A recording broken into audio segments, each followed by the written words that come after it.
তারা নিজেদেরকে এমন সুপার পাওয়ার মনে করে, তারা মনে করে পাকিস্তানের সাথে যুদ্ধ লাগা মানেই ইসলামাবাদ দখল করে নেওয়া। আসলে কি তারা সুপার পাওয়ার নাকি সুপার পাউডার? এখন কথা হচ্ছে, ভারতের 95% মানুষ মনে করে তারা পাকিস্তানের সাথে যুদ্ধ লাগলে তারা সম্পূর্ণভাবে জিতে যাবে এবং খুব তাড়াতাড়ি তারা জয়লাভ করবে। কিন্তু ভারতের 5% লোক মনে করে তারা যদি যুদ্ধ জড়ায় পাকিস্তানের সাথে, তারা কখনো জিততে পারবে না। তারা কারা জানেন? ভারতীয় সেনাবাহিনী। তারা জানে পাকিস্তানের সাথে যুদ্ধ যুদ্ধ করে তারা লম্বা সময় টিকে থাকতে পারবে না, এবং সে যুদ্ধে পাকিস্তান এবং ভারতের কোনো লাভ হবে না, শুধু লোকসান হবে। কেউ এটাতে জিততে পারবে না।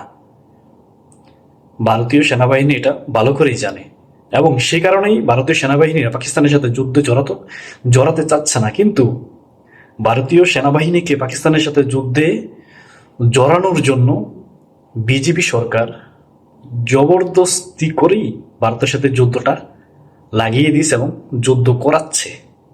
তার পাশাপাশি ভারতের কিছু উগ্রবাদী জনগণ, তার মধ্যে ওয়েস্ট বেঙ্গলের কিছু আছে, শিলিগুড়ি কলকাতার কিছু আছে, কলকাতার কতগুলো কুত্তা আছে, এগুলো তো পারে না যাইয়া ইসলামাবাদ এখনই দখল করে ফেলে। তার মধ্যে একজন আছে ময়ূখ রঞ্জন, এটা তো একটা চরম কুত্তা। সে কি বলে না বলে সে নিজেও মনে বলতে পারে না। মাতাল অবস্থায় আমার মনে হয় সাংবাদিকতা করতে আসে। তার পাশাপাশি ময়ূখ রঞ্জন যেই টেলিভিশনে যে চ্যানেলের মধ্যে সাংবাদিকতা করে, এটার মধ্যে যারাই সাংবাদিকতা করে সবগুলাই বদমেজাজি এবং উগ্র।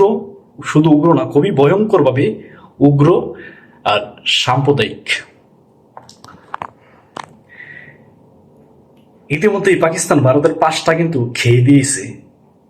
কি খেয়ে দিয়েছে ভালো করে জানেন, মাত্র 5টা এই 4 ঘন্টায়। আরো যদি এভাবে চলতে থাকে তাহলে কয় 5টা খেয়ে ফেলবে তারা বুঝতেও পারবে না।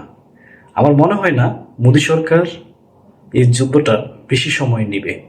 যদিও তারা এই যুদ্ধটা লাগিয়েছিল রাজনৈতিক ফায়দা হাসিলের জন্য, কিন্তু আমার মনে হয় এবার মোদী সরকার এই রাজনৈতিক ফায়দাটা হাসিল করতে সম্পূর্ণভাবে ব্যর্থ হবে এবং ব্যর্থ হয়ে যাচ্ছে।